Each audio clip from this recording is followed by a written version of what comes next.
But nowadays I really miss my fucking idols. So that's the title. I grab a Bible, pray for my rivals. Dead on arrival, I swear this shit to me like a cycle. Bodies and piles, blood rivers resemble Niles. They need survival, they need to rehearse a recital. I just sit back and listen to a Wayne songs and get down from a bitch while I brainstorm and spit flames while also making it rainstorm. What's going on, guys? Evil Eddie from Pure Evil MMA, MyMMAnews.com. We are back at it again once again.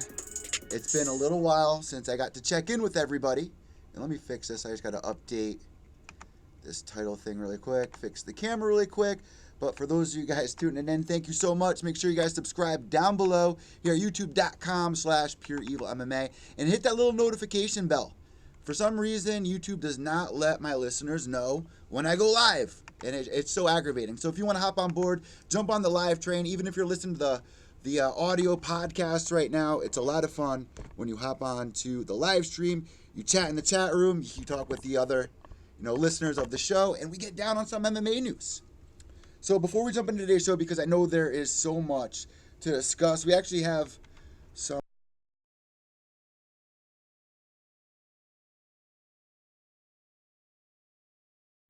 check.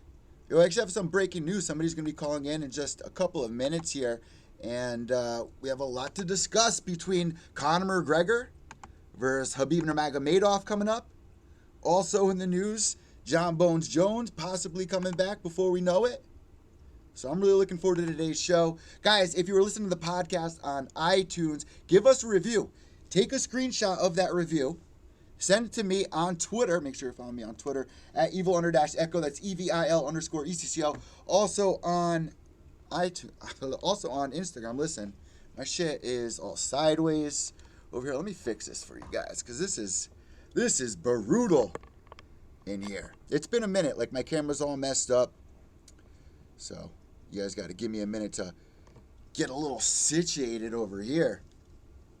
Also, Bellator weigh-ins are going down right now. We've had a couple events in the past couple of weeks inside the UFC. A lot of amazing fights, but not much hype around it. Not many people even tuned in. I mean, I got to see some of the numbers, and I'll tell you right now, they are at an all-time low. And you guys know how my view on Fox Sports is. It's almost like now that they're under the contract, it really feels like they're not giving that much love to the UFC. The only time you see the UFC getting promoted is on Fox. So I'm really looking forward to, this whole ESPN jump. Also, DC Jon Bones back at it again. Is Jon Jones versus Gustafsson in the works? Do you guys want to see that? Like, if Jon Bones comes back, is that really the fight you want to see? Like, I really like the narrative of having Brock Lesnar hop on board. When they cut that promo at the end of Jon Bones' fight, man, it just felt like things were back on track. It felt like we had something to really look forward to. And that's, at the end of the day, that's why we love the sport. We all, have jobs. We all, have our own issues at home. We got our own distractions. But when we tune in MMA, it's like nothing else. We get to the edge of our seat. We get to actually live our lives. And that would be a fight that would really get me to the edge of my seat, much like Conor McGregor versus Khabib Nurmagomedov. But if you guys remember the first time that Alexander Gustafsson and Jon Bones fought, I personally scored that fight for Jon. There were a lot of people out there that scored it for Gustafsson. I see why people want to see the rematch. And listen, Alexander Gustafsson has looked phenomenal. Ever since that fight. He looked phenomenal before that fight, and he looks even better now. What he was able to do to Glover Teixeira in that fight, you know how many uppercuts he landed, how many got through. The Jimmy Manuel fight. Gustafsson versus Jones right now, I think that would be, honestly, I'll say it right now, I think Alexander Gustafsson wins that fight. I think Alexander Gustafsson would win that fight. The whole DC thing, the fight with DC, that rematch was amazing. I'm sure they're going to have a third fight somewhere down the road. I don't know when exactly, but, DC was upset. He didn't think that third fight would come, but then he gets busted after the fight, which makes us, in our minds, go, shit, did Jon Bones have the advantage there? Was he dirty? Was he dirty? That was the real question here. And we thought it was going to be a long time before Jon Bones was ever ever going to be coming back into the UFC. And I said it that night, and it was funny because when I heard the news, it's not funny. This is not funny at all. Because it's almost like with The Boy Who Cried Wolf. Like, I believe that maybe he did take a contaminated substance. I don't personally think John Bones is that dumb to fuck this up again. When the entire promotion of the entire fight was how he got back on his feet. Remember the promo? He's sitting in front of the fire, remembering all the shit that he's done in the past. You know, trying to change his life, trying to get back on top, be the number one talked about sports person on the fucking planet, and for good reasons, not negative ones. And it felt weird that night when he beat DC. I was pumped. I personally picked John Bones to beat DC.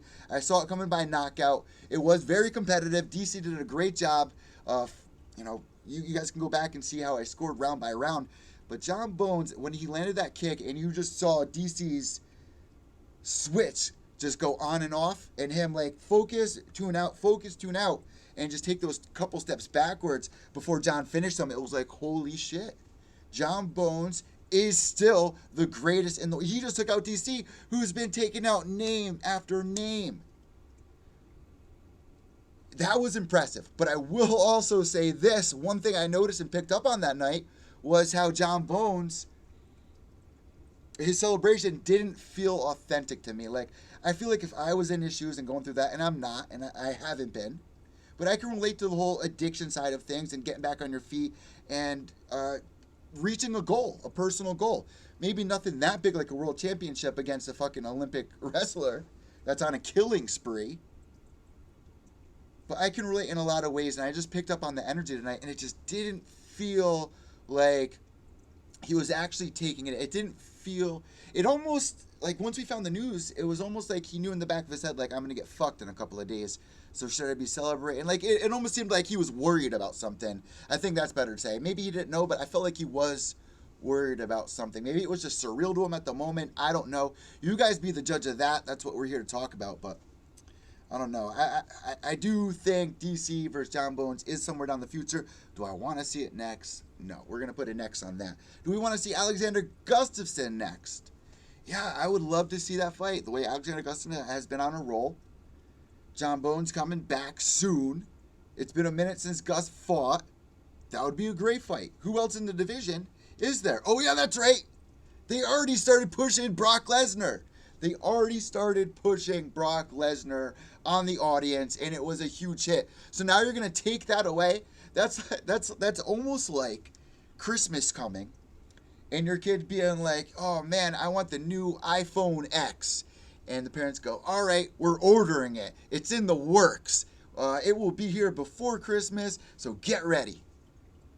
And then, they tease it with you, like, oh, get ready for the iPhone X to come. Well, I know you're excited for Christmas.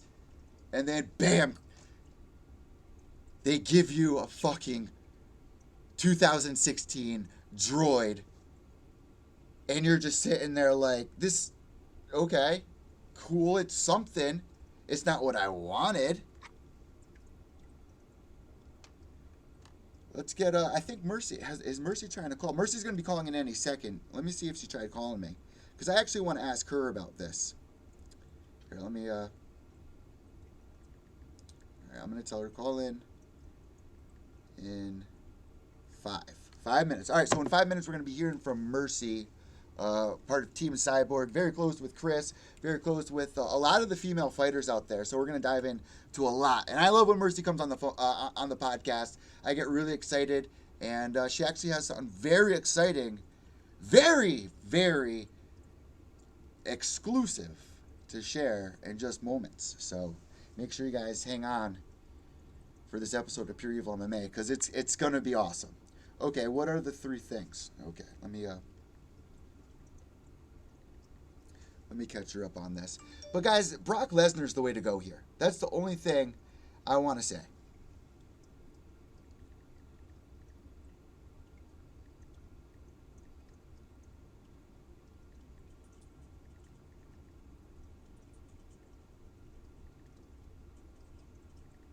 One second. Finally, the news you have. we're good there. Also, guys, another rematch coming up. We got Luke Rockhold versus Chris Weidman. I'm really looking forward to that one. The first fight, Chris Weidman was the champion. Luke Rockhold, I mean, what night was that? That was on a huge pay-per-view night. I think it was a Conor McGregor night, or a Ronda Rousey night. I'm trying to remember. It was like UFC 190, maybe 190, 188. Man, no, not even one. Maybe 193.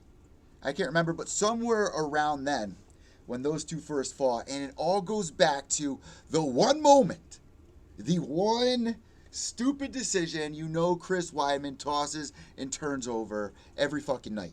It's when he threw that spinning sidekick. He was on top of that fight, and he threw that spinning sidekick, got a little bit too comfortable, and then it got taken down, and he couldn't get up. I think Herb Dean was the ref that night. Chris Weidman was getting pounded into the end of the round, and I was just shocked that he let it go. Like, it was bad. It was really bad. Chris was taking a lot of damage. He was defending himself. He wasn't out, but he was just a bloody mess. Something that I would not let a child see. Let's put it that way. And at the end of the day, if it's somebody new watching our sport that doesn't understand it and saw that, they think our sport is fucking vile. I mean, if they don't understand it the right way. It might have even, no. It was around the time when Robbie Lawler versus Roy McDonald happened, though. But, yeah, those were a couple of great pay-per-views. So I'm really excited to see if Chris Weidman can get back on top of things. Luke Rockhold, he's been going through a lot between his breakup with Demi Lovato. He also has a lot of modeling going on. He's like one of the faces of polo sport on that Alan Joban shit, that gang shit. And he's feeling it. He was even actually in the cage looking swagged up when DC won his last fight. Who was DC's last fight against? Why can't I remember? Oh, Stipe. And he became the champ.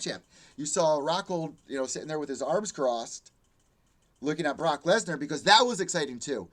The Brock Lesnar versus DC thing, they were pushing that on us, but I really do believe it's going to be John versus Brock. At least that's what I want. That's the number one fight.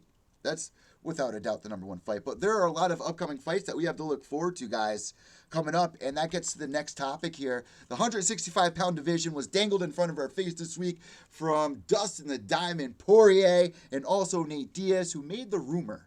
And it made a lot of sense that they would be the headlining fight for the Madison Square Garden pay-per-view that is coming up. Now, there was no main event announced. And usually if you have a big card, pay-per-view card, you're gonna need to have it main evented by a title fight. We've been having 3 title fights on pay-per-views. So damn well they're gonna be, or even a champion or an interim title. Like that's where we're at right now. And it's right. Like if you're gonna be paying $70, you sure as hell better see that belt be defended or in somebody else's hands, because there is natural excitement there. A championship fight is the selling point for a lot of people, obviously, clearly. And to open up a new division for 165 pounds, because you got to remember the lightweight division at 155 pounds, which is what Conor is going to be fighting Khabib at in just a couple of weeks. And Conor looks like a monster at 155 pounds. We saw what he was able to do against Eddieis. We got it showcased right back here in the studio. One of the most amazing nights. So I can't wait to see what Conor McGregor can do in the second fight that he has at 155 pounds inside the octagon. Eddie Alvarez was also a wrestler.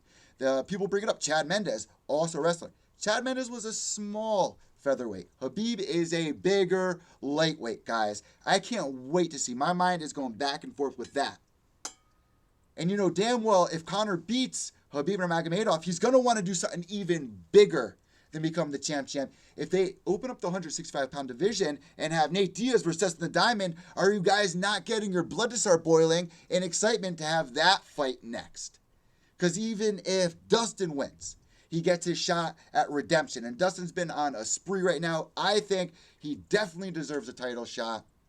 I think he deserves this opportunity with Nate Diaz. I think Nate Diaz also deserves this opportunity with how long he's been in the game. And UFC needs Nate Diaz right now. The Diaz bandwagon is bigger than ever right now.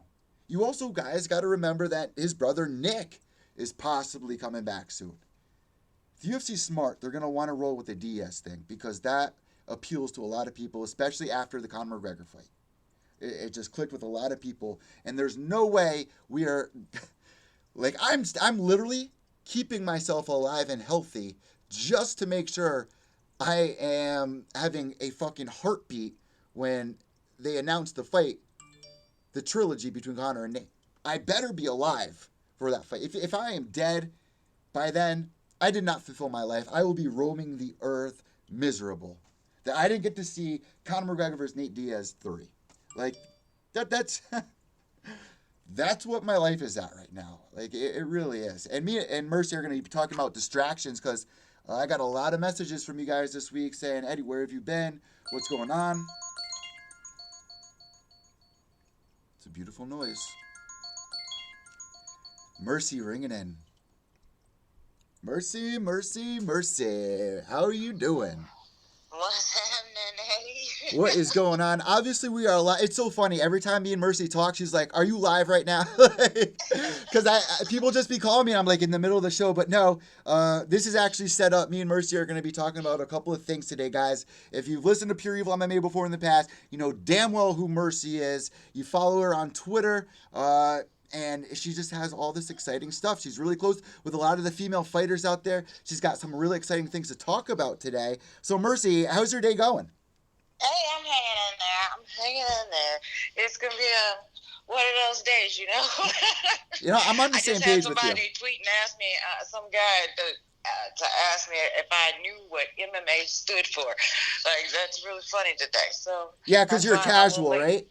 Right, because I'm real casual. These people out there are bad. These people out there are bad. Yeah, you have to laugh at them sometimes. I'm like, oh, yeah, okay. You know what, though, Mercy? You know what? Here's the thing with, like, you know, people trolling on Twitter. Like, people love that shit, but the craziest part about it is, like, you know, even Rashad Evans admits it. He was like, I can't, a lot of fighters admit it. They're like, I can't even read a lot of the tweets. Look what it did to Ronda Rousey. It just broke her down. Like nobody's out there sitting on their couch, you know, living off the state or whatever. You know, just like the people from the bottom of your shoe have an opinion about you. And it affects even champions out there. Like, I think that's so crazy when it comes to social media, how much people's opinions really bother people. It's happened to me plenty of times, you know? Yeah, but you know that's how come you'll catch me and I'll have to like go and take up for one of my girls that I call. That's why I love you though, Mercy, because you always come to the defense. Like anytime there's any shit going on, anytime somebody's trolling, like Mercy comes in and saves the day for everybody, putting them in the place. I call myself that I might be the biggest troll that there is. Like don't troll because I'm gonna troll you back. Listen, the definition of a troll is somebody that's just coming out of nowhere with something. We are inside the MMA scene. We are the MMA elite on Twitter, and everybody knows it. You got the fan base and following and the connections to prove that. So, Mercy, do not think that you're a fucking troll. That's the craziest thing you've ever said. Yeah, but that's how it is. They come after these fighters and have no idea. Like these people are like real people, just real regular people, you know. So nobody wants to hear all that nonsense. Sometimes, you know, and they're training, and we got other things going on. So sometimes, just try not to be like the biggest jerk on the internet.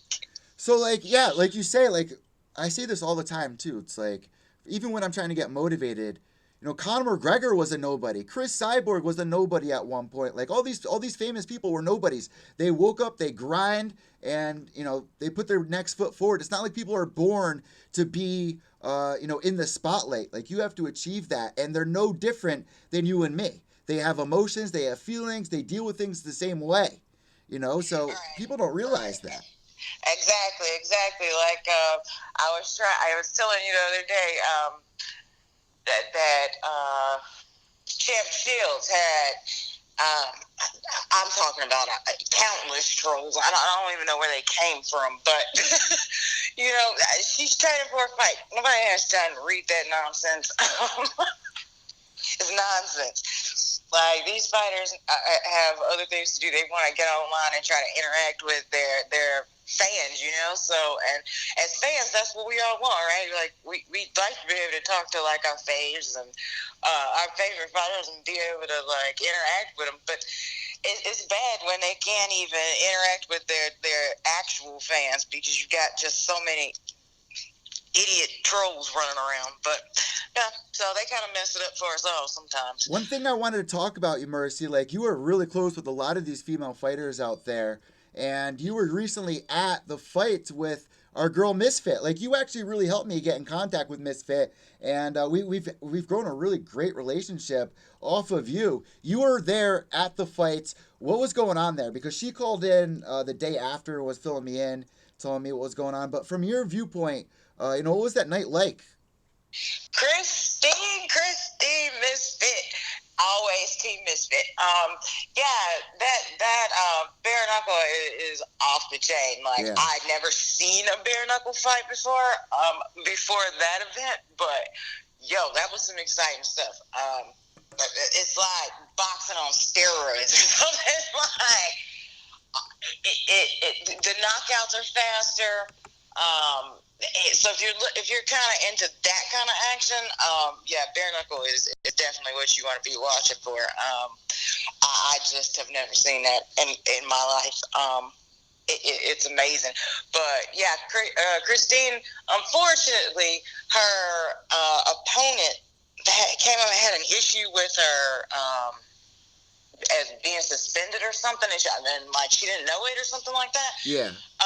But so unfortunately, last minute, she didn't get the fight, and so that really stunk because like I was really looking forward to getting to see Christine go in there and get this knockout. But Christine is fighting 10-20, so that'll be exciting. She's on pay-per-view. The bare knuckle fighting. And we're gonna get to that. We're definitely gonna be getting to that towards the end of today's show. But just that fight there, man, I was looking forward to it because you had all these people talking about Misfit going into it, and then boom, it just falls through. Like Tanya Evinger was talking about her. Like people were on board. I'm really looking forward to what's next with Misfit here, and she just had a fight announced, so big things in the works. We're gonna get to that towards the end of the show because I know you got something special for us. But moving forward here, let's talk a little bit about like distractions and stuff like that because I haven't addressed it yet today, Mercy, and I kind of gave you some insight of like what's been going on in my life.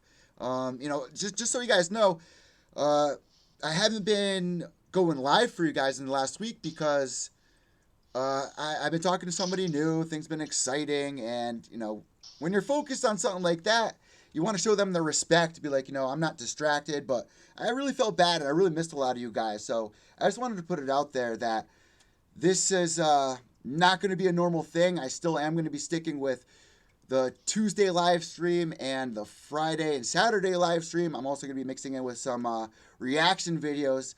But, moving forward here, Misty, what have you been up to on social media? What are some of the big things that you've been talking about here on your Twitter page? On my Twitter page? Yeah, because one of the fans is checking in and has a question for you. Everybody's talking about this Cyborg fight that's coming up. You already know, Cyborg Nunez, UFC 232. Wait, Misty. Somebody's checking in, and they got a question for you. Kevin from Chicago says, ask her about the Bullet versus Joanna fight. That's a big thing I haven't spoken about yet. I've been meaning to make the announcement for it. I've been meaning to jump into it. What do you think about this fight? What was your reaction when this news broke that Valentina Shevchenko is going to be fighting Joanna Jędrzejczyk? Really, I wanted to see Sarge get that fight. But I digress. Bullet is hot. You know what I mean? She's hot right now. I don't see that going any other way other than their 3 previous matches. But even though that was Muay Thai, I just don't see them going to the ground again. So it's probably going to be a stand-up fight, and Bullet takes that win. We're going to have Ann New handed her belt. Team Bullet over here. Yeah, you know what? I'm Team Valentina as well, and I've been really upset that, that fight with Amanda, man, I really thought that she had it. I really thought that Valentina was all on top of that. And then you just have, You know what's the most interesting dynamic about it all is that you got Joanna Jędrzejczyk changing divisions, right? Like this is going to be in the lower division, the Nico Montano division, right? I believe so. So it's going to be for the title because the title's vacant right now. Right. Yeah, the title's definitely vacant.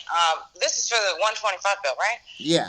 Yeah. So, but Bullet's going with no problem. I hope that we get a good stand-up fight, but I kind of have a feeling that Bullet, she's been on a war path. Yeah. Hopefully we get a fight like that last one she had, right? She's been sharp. She's been super sharp.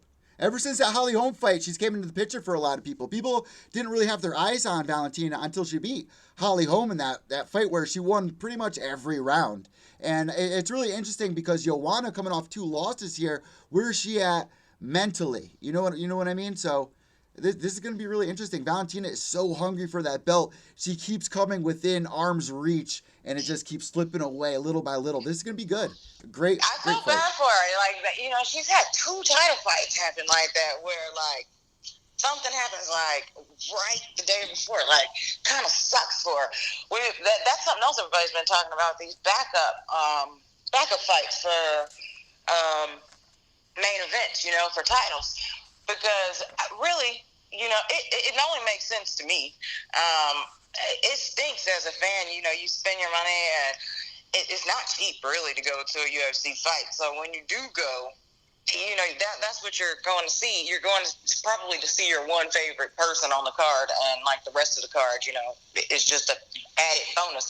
And then, something happens and you don't want to see fighters fight, injured or whatever, but if they had backups, that would be better.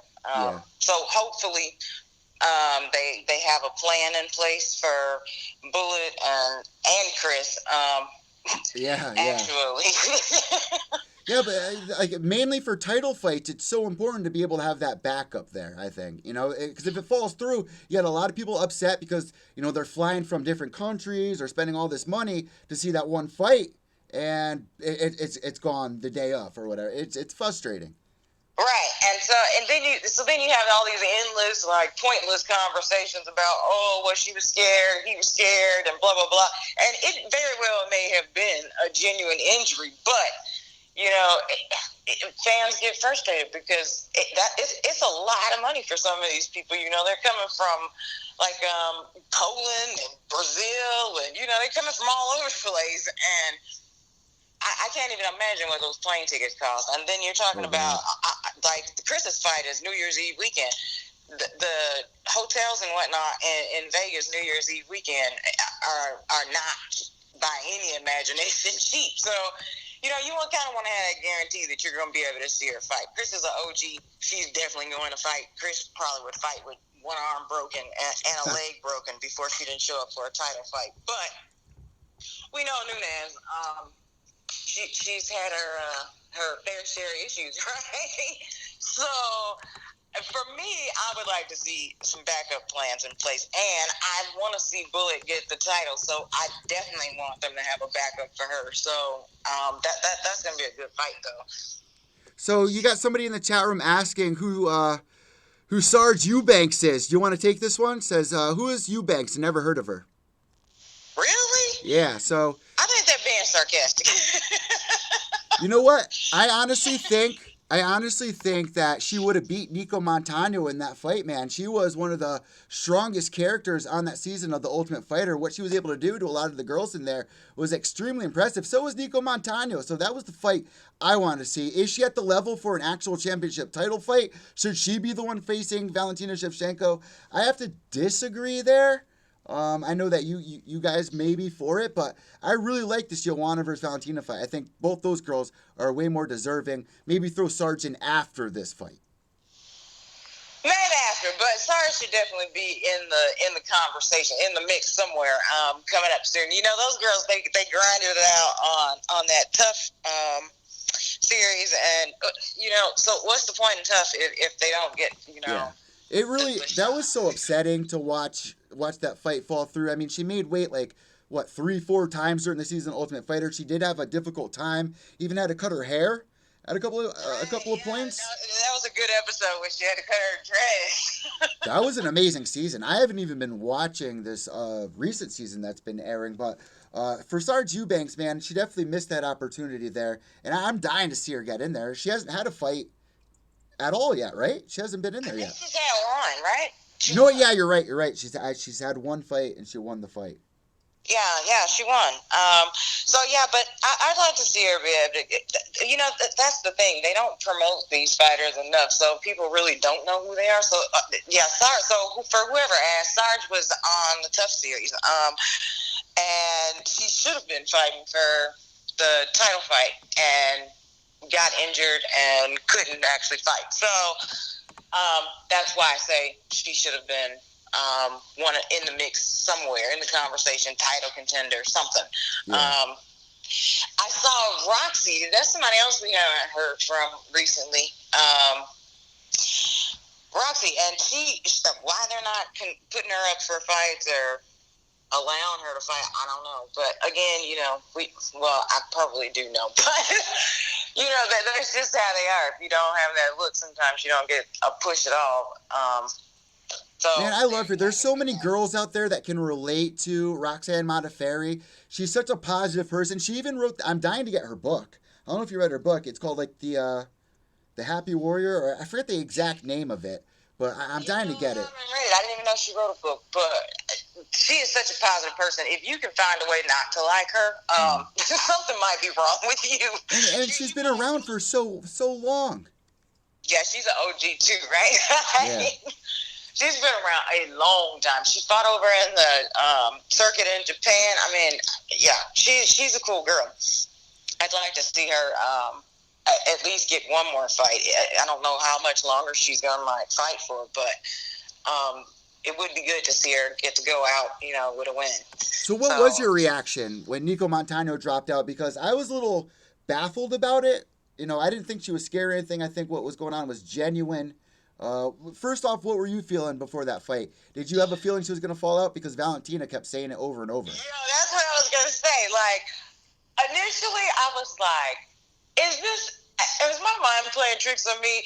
Or did Valentina say this, like, repeatedly? Like, did she notice? Like, how in the world did she know this girl was not going to show up? Right? Like, yeah. She was like, I'll believe it when I see her across from me in the cage.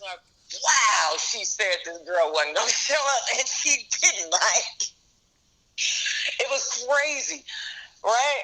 But I mean, you know, weight cuts. I don't take that lightly. Like, I feel bad about the whole weight cutting thing. I really, it's the one part of fighting that, like, it's not like my favorite thing. You don't want to see anybody die from a weight cut. But when you're talking about a title fight, you can't come in 22 pounds overweight. I want to say Dana said but this is coming from Dana. I think Dana said she was like 140, 142 or something like that. Holy shit.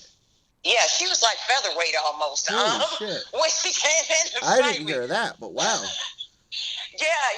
He posted that she came in the fight week and weighing in at like featherweight. So no way was she probably going to make that cut. The only person I know, the only one I know that makes cuts like that, and we've seen and they've been successful at it, was Chris. Remember that one fight? She came in like, she was way over at one point. But featherweight, now you trying to head down to be able to fight? Yeah, no. I don't even know how she thought that was a good idea. Yeah, like I said, this is a girl who made weight multiple times on that season of Ultimate Fighter. Why is she all of a sudden missing weight now? What was it? Her kidneys shut down or something like that? That's why. But besides the point, they stripped her. Did you think that was the right thing to do? Yeah, absolutely. And not because of this one missed weight. She's got something else going on. Like, she's still injured. So, and she was injured before, something with her foot. She had a foot injury or foot surgery or something, because that's how come she and Valentina couldn't fight earlier. And you know what? You know what I also think was behind them even being more certain of stripping her was a couple days prior to the fight, she came out in an interview and was like, yeah, the UFC was pushing me to dress up like an Indian and do that, and it's disrespectful. Yeah, so I think Dana saw that, and the UFC was like, F this B. Like, What? Wait, I missed that part. but I understand that. Like, I understand where she's coming from, but I also understand where the UFC's coming from, where it's like, push who you are, because that's what's connecting the audience, Yeah, I don't know about telling her what in the world to walk out in. Well, because she's Indian. She's part of, the... I know she's Native American, yeah, but Native American. I literally have never heard anybody say that they told her what to wear walking out. So that's a new one for me. But yeah, so I don't think they treated her fair prior to. You know what I mean? Like, there was no marketing after she won the title. So if that's what she's complaining about, that's probably legitimate, right? Yeah. But if she's injured, she's injured. You can't build a division with an injured champ. So if the champ can't fight, like, what do you do? Well, you know what? I guess that's the only reason I say that. Yeah, they probably should have taken it. And it sounds like they knew she was going to have a continued, ongoing health issue or whatever. So, I mean, how long do you hold the belt hostage, basically? I mean, I know that what they did for Conor, and they shouldn't have done that either. You got to have an active champ, active fighting champ. So if she didn't have a date that she was going to be healthy by, what else do you do, right? Yeah, 100%. 101%. And you've got somebody waiting like a bullet. And what's the girl's name? Andrea Lee. I mean, they've got some big girls, big stars that they could be making in that division. So not to have them fighting for a belt, what is everybody else fighting for? Well, here's the thing that got under my skin that I felt was a little dirty and a little bullyish by the UFC was, I do agree. At the end of the day, I do agree that they stripped her of the title. It's obviously frustrating for the UFC. If she actually did come in that much overweight when she came in, I mean, I don't know what people walk around in at a week out or whatever, but honestly, it's like right when she got sick and was in the ambulance, it was like they started pushing through with them stripping her, and when she was in the hospital bed probably is when she probably found out, and that's gotta suck. That was dirty. Yeah, that's gotta suck. They're dirty. Like, you can't let a title holder find out that they don't have a title anymore online. Like, yeah, you're 100% right. Yeah, exactly. What in the world? That is just not right. Like, not right at all. Your stomach would sink. Yeah, and we see that a lot. Even if they were right in their ultimate decision, like, it's a way that a professional way to handle things, and that definitely is way out of line. So, Mercy, another thing I really was dying to talk to you about, something I like scrolling through YouTube. I try keeping up on like every fighter's profile or any new little clip that came out, and there was one that really caught my eye with Chris. I think she was sparring with her niece, I think it was. Did you see that? Oh, yeah. So that's her adopted niece, right? That's like her daughter, right? Yes, as far as I know, it's more like her daughter. But yeah, technically, I believe it's her niece. But she adopted her, and she's here in the U.S. now, and I saw that. That was so cute. I was like, how can you not love that, right? She was doing pretty good, too. She was hanging in there. Yeah, she was all about I'm like, I tweeted and was like, yo, is this Cyborg Part 2? Like, Imagine. Just imagine. I know, like, I'm over here begging for Chris babies. I'm like, hey, can we get a Cyborg 2? That would be great. Yeah, you know what? Right now, like, that's got to be hard for women in the scene, because it's like, what age do I stop and have a child at? Like, look at what just happened to, I believe, Juliana Pena, right? She lost the fight to Valentina, and it was like, all right, now's the time. I think I'm going to settle down, have a baby. But it's got to be really hard to bounce back from that, I'd think, right? Well, I mean, some of them have done it, but yeah, I mean, because what do you do? Like, you're out, and especially in UFC, because you're just not getting that many shots to begin with, right? Yeah. So, like, Pena is, I believe she's ready to fight, but does she have one booked? I don't think so. I don't think that she has one booked. The baby was just born, like, 2-3 months ago, I believe. Yeah. So how do you come back? You know, it's a few years, and UFC. You know, who knows if your name falls out of everybody's, off everybody's radar. Nobody's talking about you. You probably aren't getting a fight anytime soon. So that's the hard thing. But with Chris, I keep saying it. Like, I want to see 4 more fights out of her, not all necessarily UFC fights. And I'm just begging, please, champ, give us these 4 fights. Nunes, Breckus, Bud, and Bars rematch. And then, like, I have to say, like, can we get a Cyborg and Ray Baby, you know?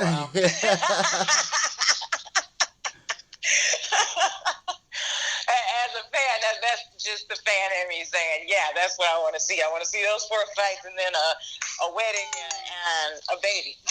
So shout out to Jarena Bars, too. She had a fight last weekend. My co-host, James McSweeney, was actually ringside there. She got the win via TKO, still undefeated. I mean, I love Jarena Bars. She's great, but some big news, Mercy, that also happened inside females mixed martial arts is Bellator is going down to Hawaii for the female championship fight with Alina and Eric Farland. I saw that.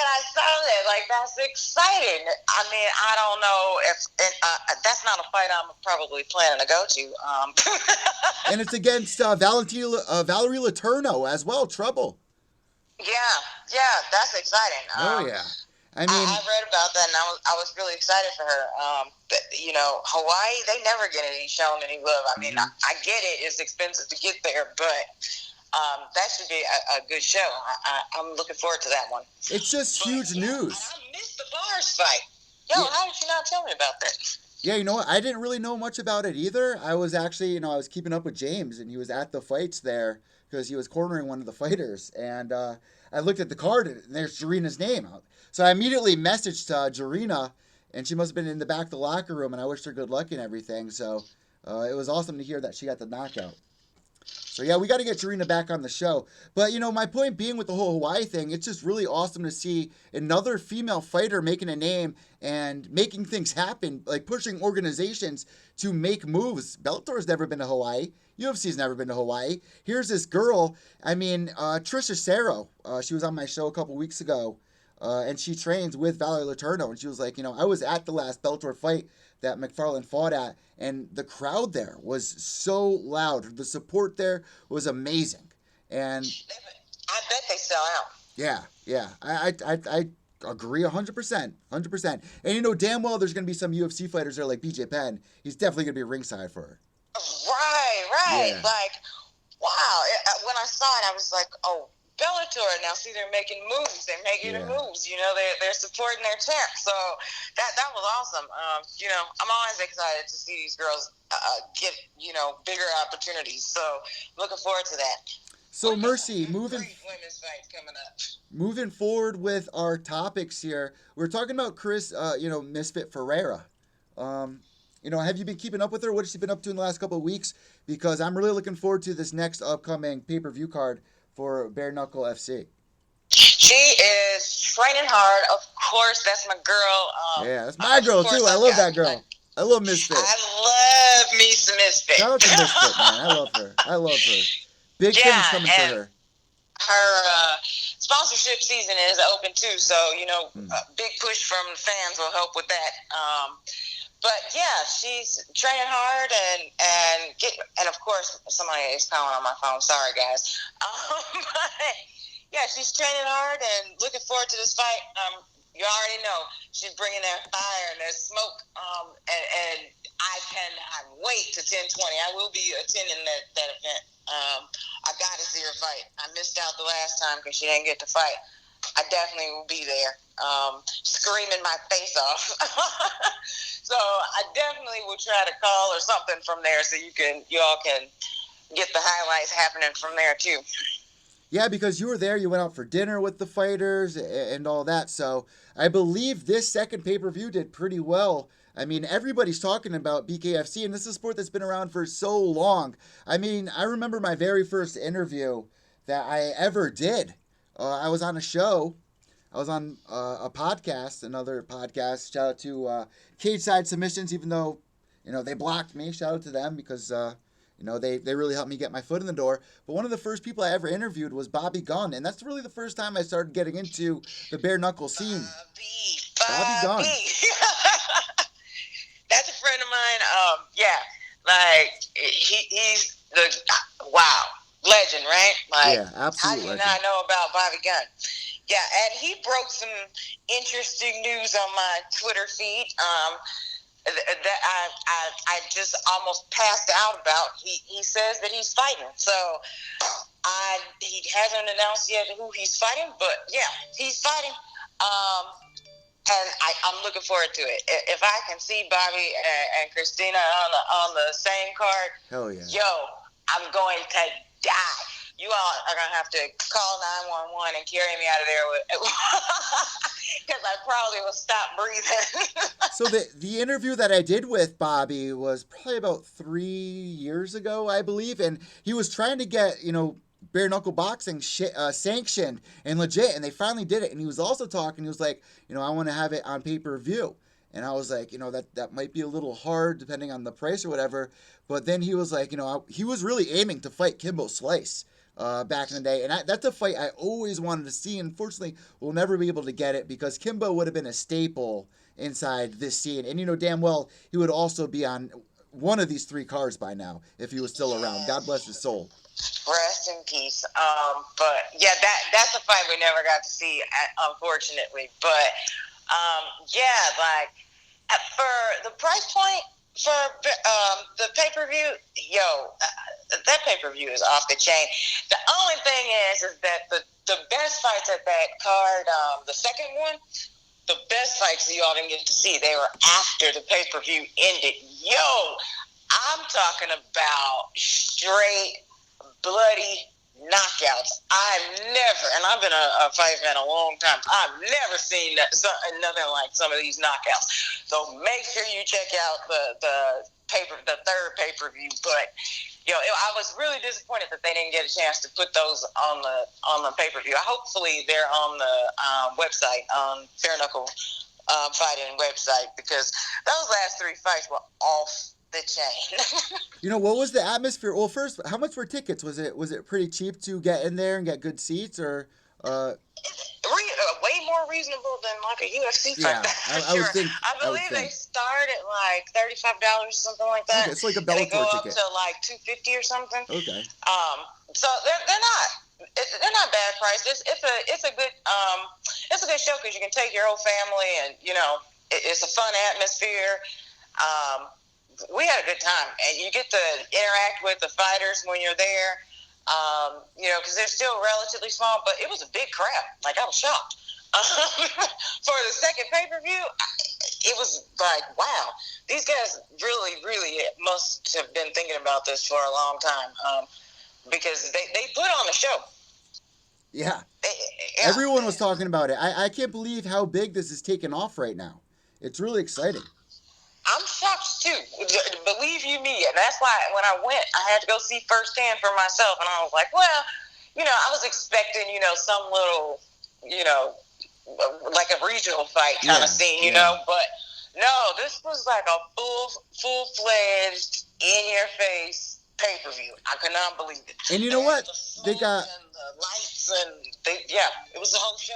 They got some really big names as well on the roster. You got a lot of fighters trying to go over there, and it was just announced Johnny Hendricks is going to be fighting for a bare knuckle boxing position as well. So you got a lot of fighters moving over, transforming. So we're going to see what happens, but I'm really excited to see Misfits fight as well, because I was upset that the fight fell through, because it's almost like, you got Beck Rawlings there as the champ.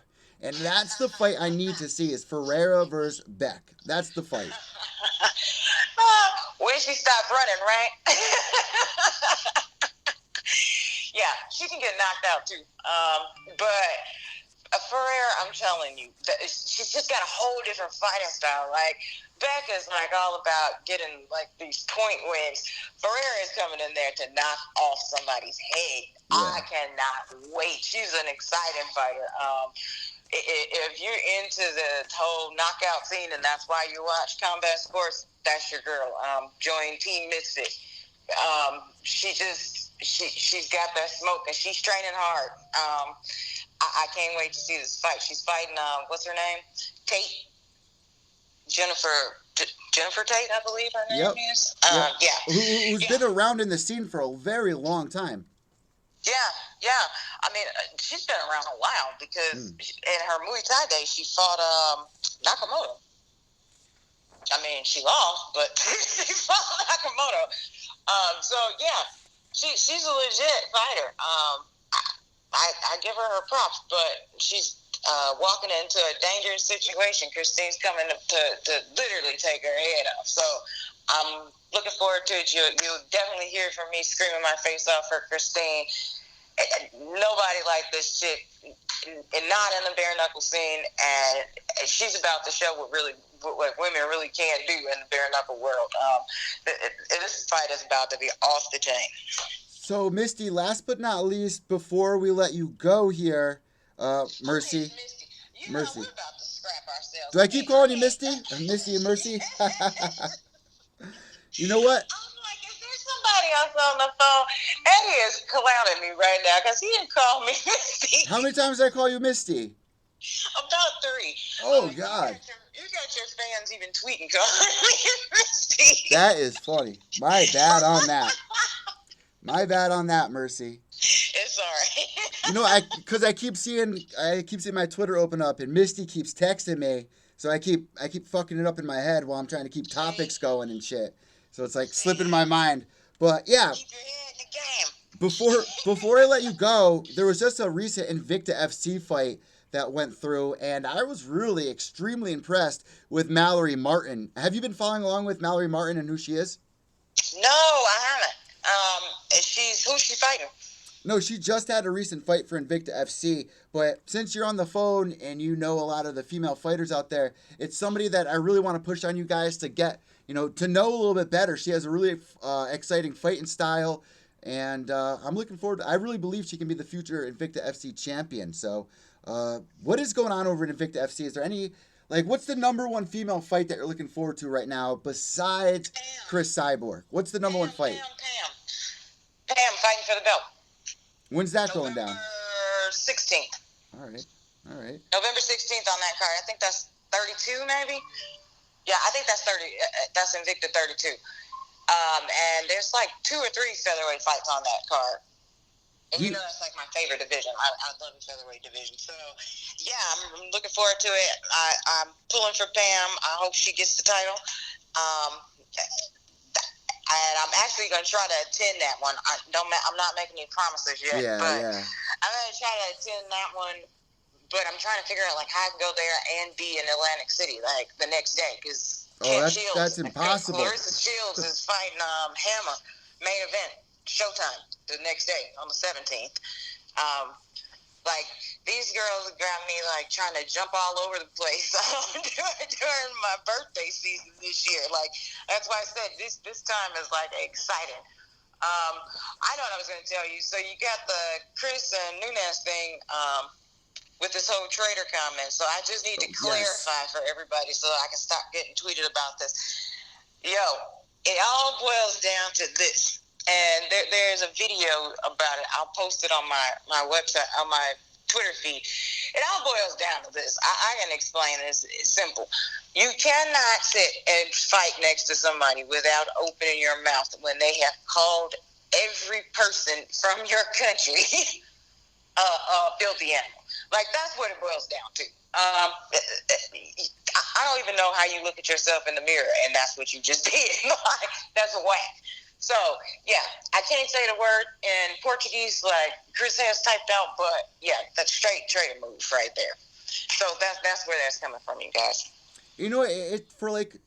What's crazy? It's really against, for Brazilians to fight one another, which is why this was, a crazy thing to happen with Amanda and Chris.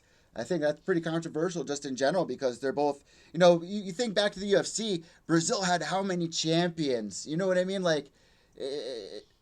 It's almost upsetting to know that they're fighting one another, but that's the only fight that we can set up that's going to be exciting. There's no one else that can fight Chris that has a shot in my eyes. I did not want to see this fight This was not the fight that I pushed for. I agree. I really was just like, oh no, not as Cyborg, right? Like, but you can only say Cyborg's name. We all know that. Mm-hmm. She's just like Candyman. You say her name like 3 times, and she's coming for you. And that makes sense, right? Like, she's a fighter at heart. So you can't just keep calling her out, and think she's not going to answer you. At some point, she's going to answer. And so she did. So here we are. This fight could totally be the #1 female title fight in history.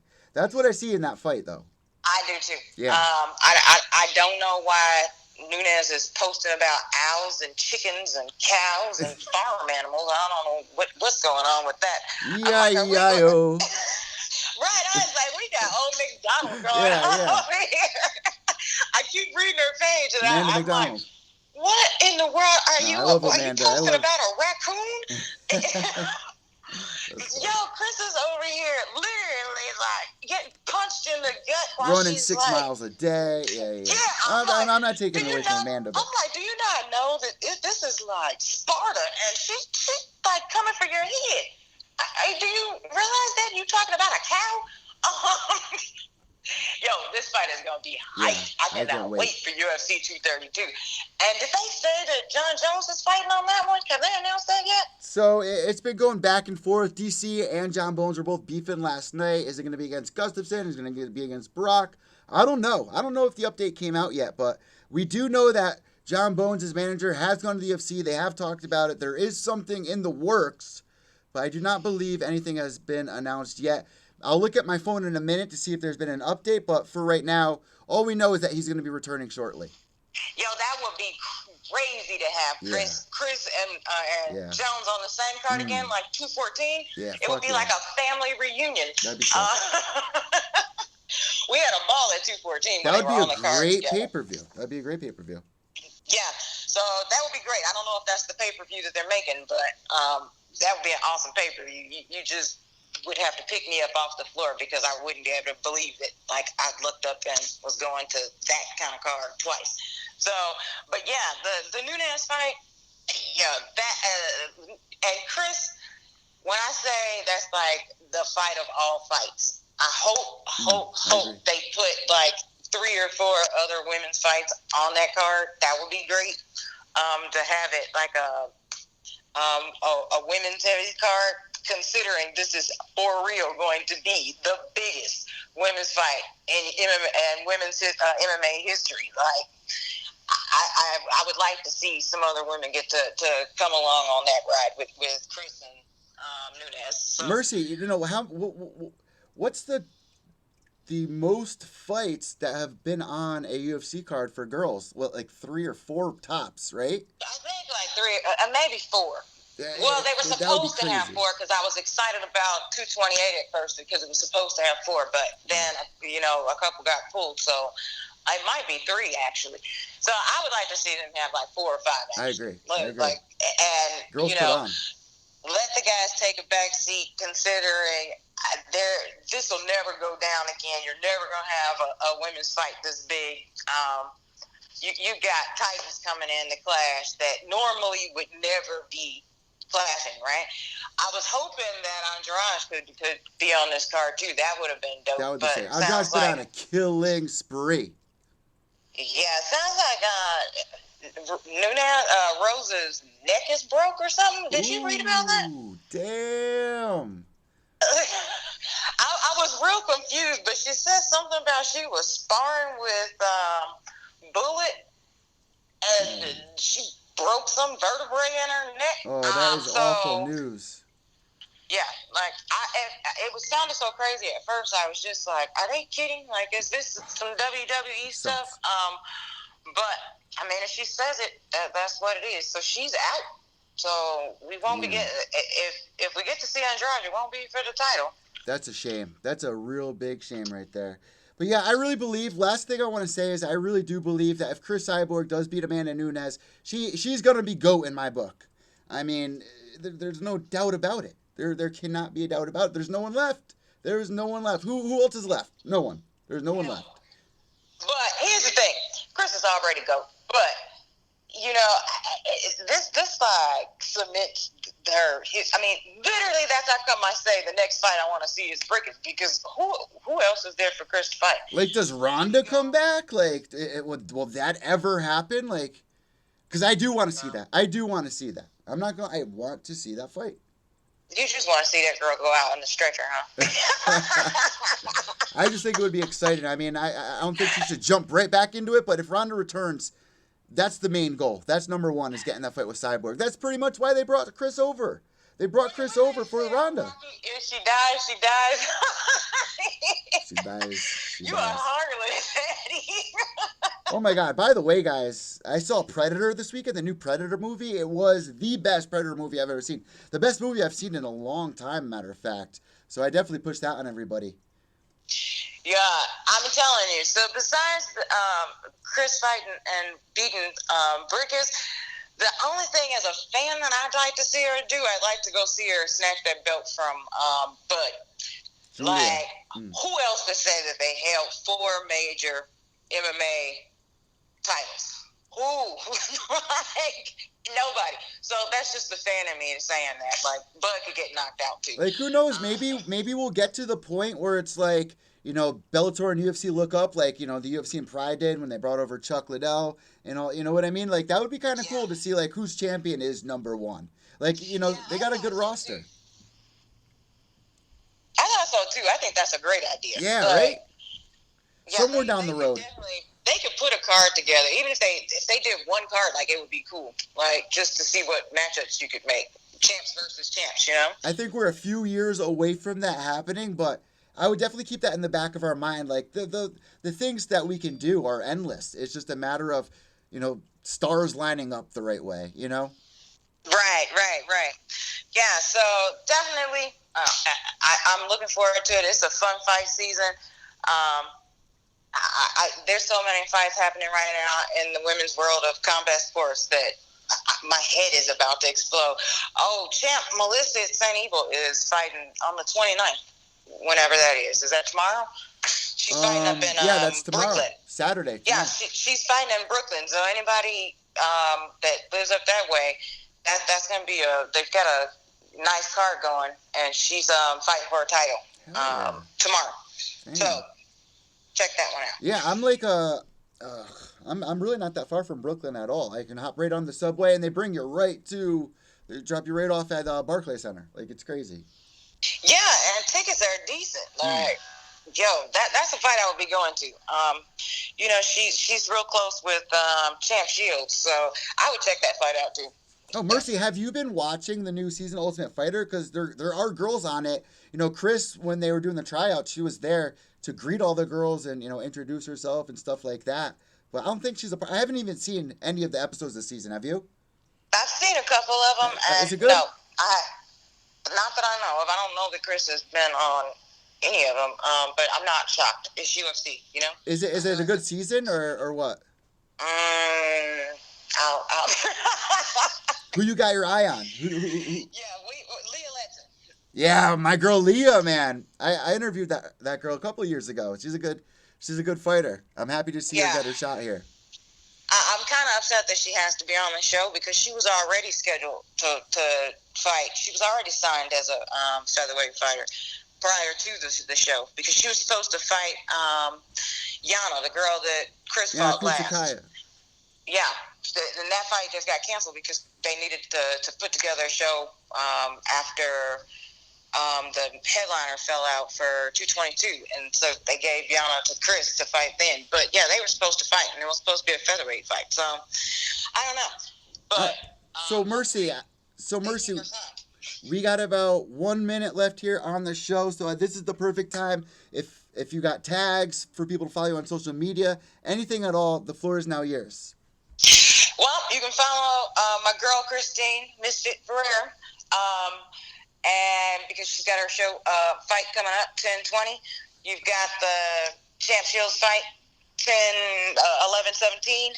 Pam is fighting Invicta card 32, 11/16, and of course you got the Chris fight UFC 232. And my name is Mercy, Cyborg Nation 01.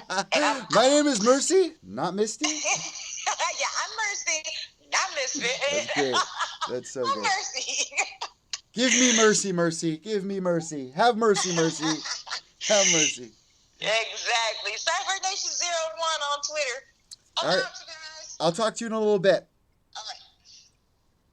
Yeah, me and Mercy actually talk on the phone outside the show, but every time she calls me, she's like, "Are we live?" It's so funny. But guys, make sure to give Mercy a follow. I got to head out right now. We got a lot of MMA news to talk about. Maybe I'll do part 2 tonight. But I hope you guys enjoyed this episode of Pure Evil MMA. I'm Evil Eddie from Pure Evil MMA, mymmanews.com. White knuckles to the end. Behave yourselves.